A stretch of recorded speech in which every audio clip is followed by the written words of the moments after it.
අද වීඩියෝ එකෙන් අපි කතා කරන්නේ කොහොමද PDF ෆයිල් එකක තියෙන data Excel ෆයිල් එකකට ලේසියෙන්ම ගන්න විදිය.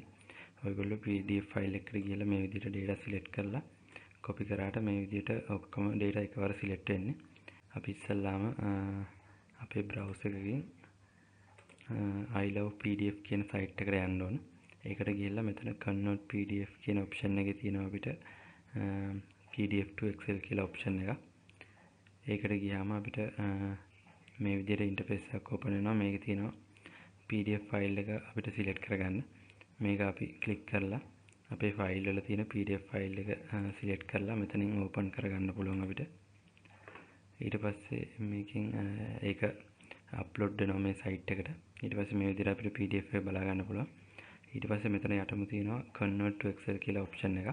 අපි ඒක ක්ලික් කරමු. එතකොට මේ විදිහට convert වෙනවා PDF ෆයිල් එක Excel එකට. ඊට පස්සේ මේක convert වුණාට පස්සේ මේ විදිහට download Excel කියලා option එකක් තියෙනවා. මේක ක්ලික් කරාම අපිට Excel sheet එක download කරගන්න පුළුවන්. එතකොට මේ තියෙන්නේ මම download කරගත්ත Excel sheet එක.